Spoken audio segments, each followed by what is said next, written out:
Hey, this episode of Industrial Talk is proudly brought to you by MD&M West and the incredible News and Brews team. MD&M West delivered big. Medtech, automation, packaging, plastics, and design all came together under one roof. The innovation, the energy, the conversation, it was everything that makes this industry extraordinary.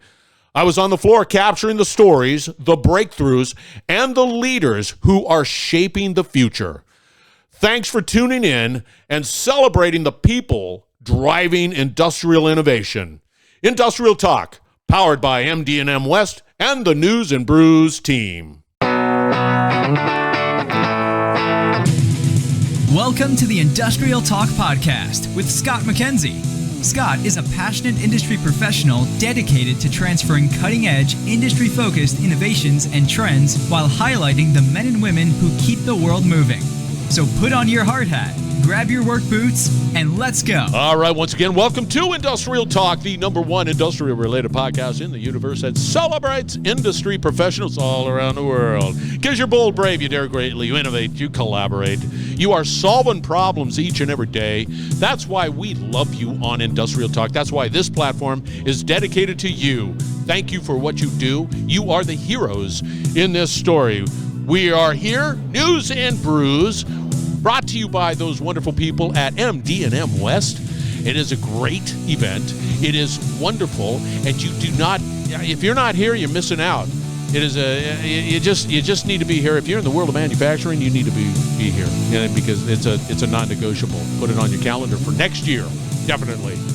All right, and the reason you want to put it on your calendar, you get to meet people like Fred Borne, Resonetics. Got it. You got it, Scott. Woo! Let's get cracking. You know, one thing I forgot to tell you, and I'm sorry, is the cadence of the conversation. So just follow my lead. Will do. Yeah. So, hopefully. Yeah, you'll be fine. Trust me. This brings a little uncertainty in. No, there's not. There's nothing going on. Hey, are you having a good conference? Absolutely. This is the Super Bowl, Scott. So everybody's really? got to be. It is the Super Bowl. We call it the Super Bowl. How many times have you been here? Where the heck are you guys from? Too many I'm just times. popping questions out. We're all over. We're 19 sites altogether. So primarily in the U.S. 3 sites in Canada, Costa Rica, Israel, Switzerland. So all over the place. Where are you from? Myself? Yeah. I'm from Canada. I'm Canadian, francophone from Canada. Where Quebec about? City. Quebec City? Correct. My dad was born there. Awesome. Yeah. There you go. We can relate. We could just wrap it up right there. Quebec City, there you go. There you go. All right. Give us a little background on who Fred is. Give us a little CV on Fred. Yeah, so I'm a physics engineer by trade. So I studied optics and other sides of physics. Hey, where'd you go to school in Canada? I went to school in Laval University, which is in Quebec City.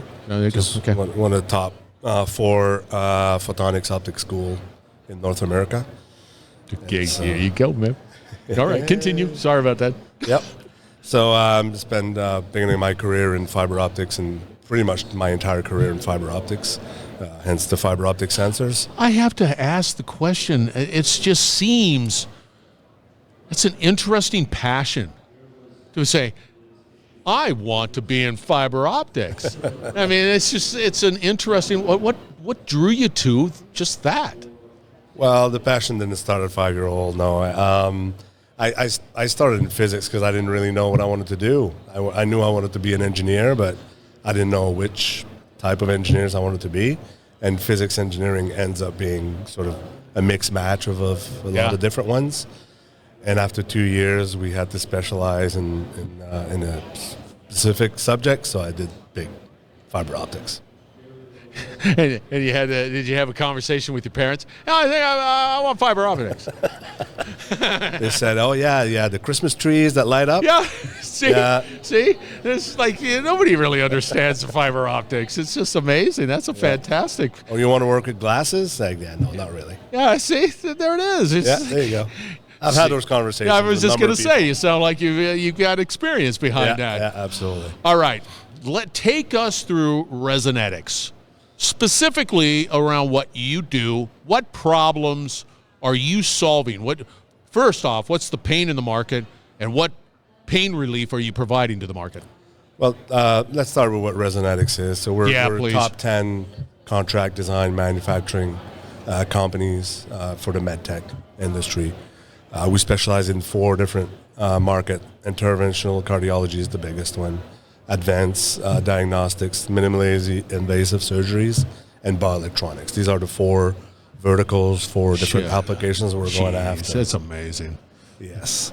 I mean, we're known for microfabrication. So we do all kinds of different metal microfabrications. We specialize, or big chunk of our business, in the nitinol. So we've acquired MemorySays a couple 3 years ago, where we now have from melt to market and nitinol. So we do provide micro components of nitinol, stainless, even polymer and other things. The question I have to ask, and it has really no bearing whatsoever. I gravitate toward the term micro. Give me an example of something that is micro. It's small. It's smaller than small. It's smaller than small. So, okay, I'll share with you. This is our granddaughter. She had heart surgery. Okay, she had to have a valve, and I can't wrap my head around it. So the valve needed to have a patch, and that patch, I mean, it's already small, and then they put a patch on, and then they suture it. Okay, that blew my mind. And they might have delivered the valve with a system that we would have provided very small components, small tubes to deliver to the heart. I can't even see it. Yeah. How do you? Sorry, I should be disciplined in the way I approach this, but I have so many questions. How do you manufacture this stuff? I don't know how you do that. Yeah, well, the company started with laser micromachining, so it's very specialized lasers, and we do very small micro machining, poke holes, different things. So we can do extremely small. Where do you do this? Where do you? 19 Where sites. do you do this? In 19 sites. So no kidding. Yeah, 19 sites. Each site or thereabouts has its own kind of unique expertise, but we do laser micromachining in a number of our sites. Depending on the metal or the materials, there'll be different locations, but we do a number of different sites. Feedstock. How do you get the stuff to do it? I mean, it's like, okay, I need that special metal. It comes from, Timbuktu, and you can only find it on the north slope of this particular. How? As far as nitinol is concerned, like I said, we do from melt. So we actually have a plant that will do the ingots for nitinol. So we do from the nitinol ingots all the way to the micro machine part that may end up in your daughter's heart. Yes. No. So right. we do this on contract. So customers will reach out to us with a challenge, with a part they want to make, and we help them resolve how we're going to make it for them. Again, how does a company, Resonetics, it's just rolling off my tongue, Resonetics, constantly, because you're in the world of manufacturing, respond to the changes that are taking place within the manufacturing world and be nimble enough to be able to say, yeah, we can do that. Yeah, we can do that. I don't know. Well, we listen to our customers. It's probably the biggest answer. So we listen to our customers, and then we go out and either develop new technologies or acquire them. So that's we focus on key customers, key market applications, and we do provide more service to these customer base. How has and precision? I just can't even fathom the precision that is necessary for what you do. Okay, that's one thing. So let's just take it for what it is. Precision, off the charts. How has the advent from impacting your business of using AI to be able to improve that accuracy even more so?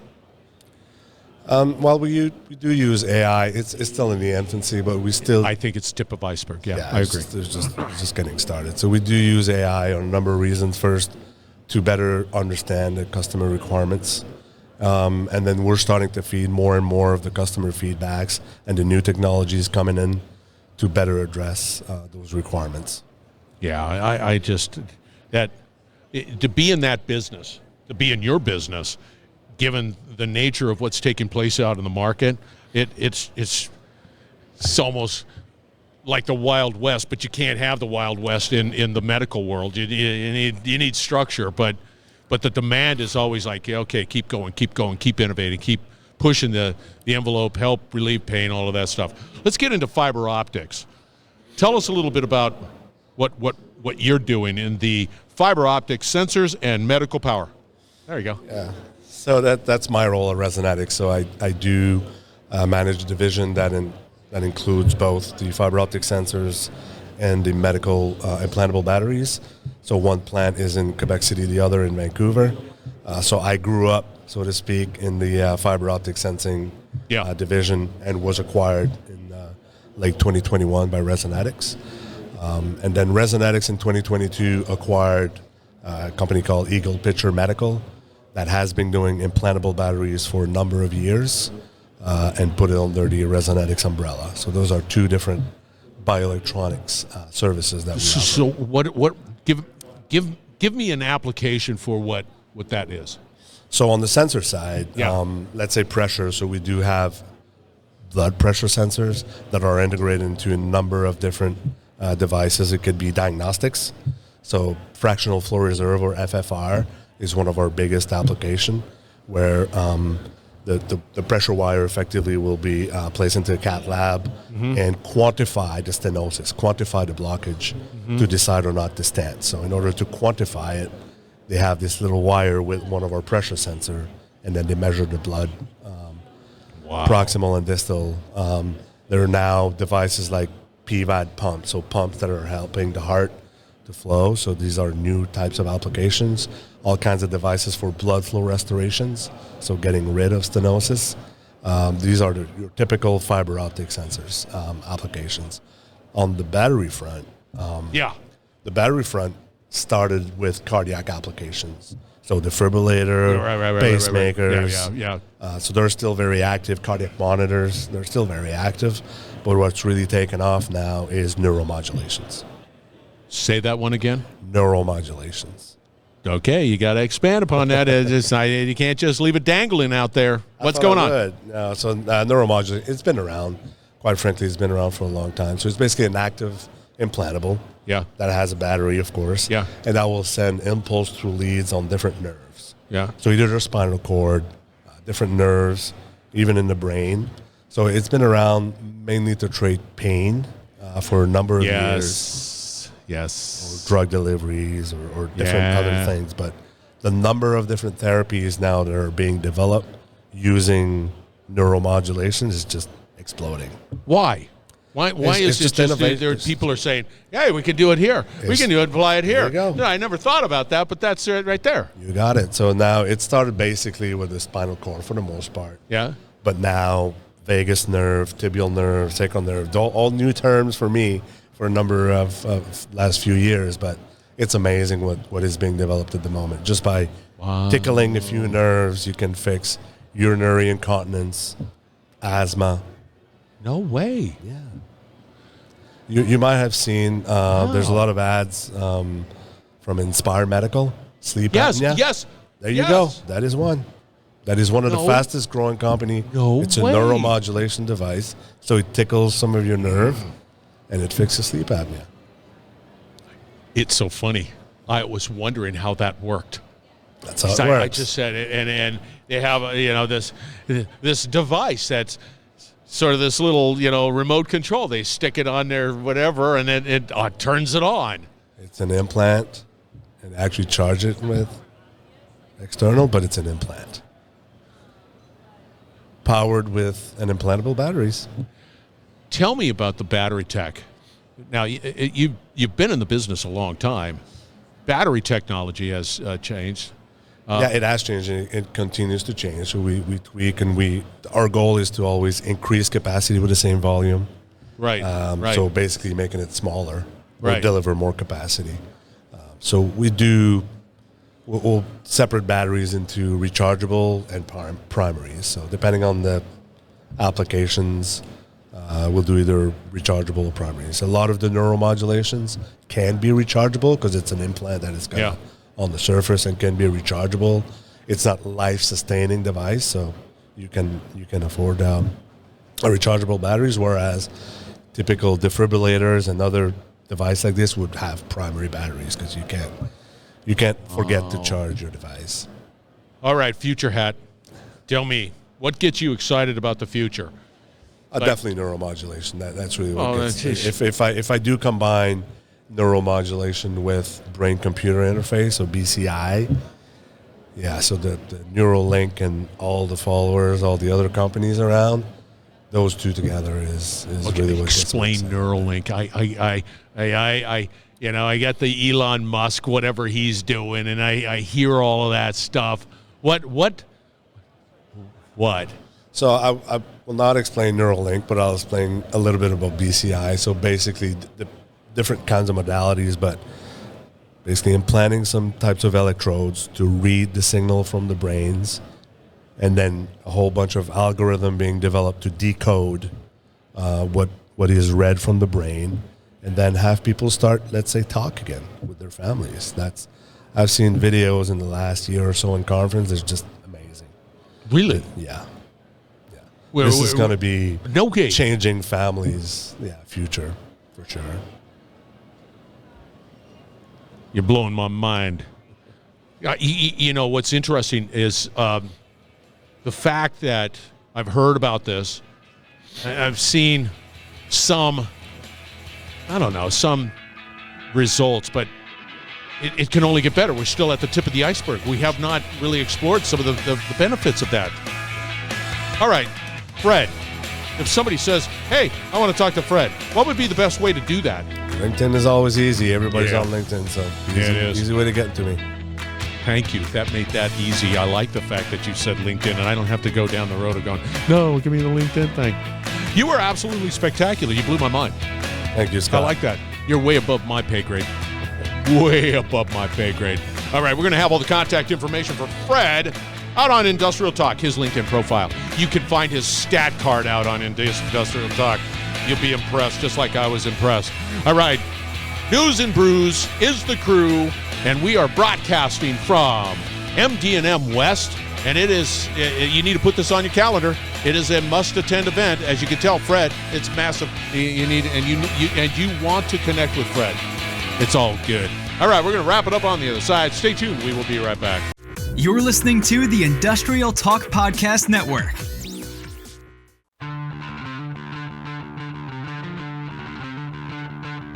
Fred Borne. Resonetics. Yeah. I'm looking at a stat card, LinkedIn. As I indicated, you need to connect with old Fred because he's got solutions. He's addressing the challenges that are taking place in the old Medtech world and delivering. Yeah, he's a must connect. All of his contact information out on Industrial Talk. You just click the link and then you say connect and we're good to go. That was MD&M West, brought to you by those incredible people at Informa, News and Brews. We had a great time, and it was fun broadcasting on the floor, looking out at all of these incredible manufacturers and then some. And the solutions, put this on your calendar for next year. It's about, as Fred was saying, it's the Super Bowl of manufacturing. You got to do that. You got to be out there. Be bold, be brave, dare greatly, hang out with Fred, change the world. We're going to have another great conversation shortly, so stay tuned.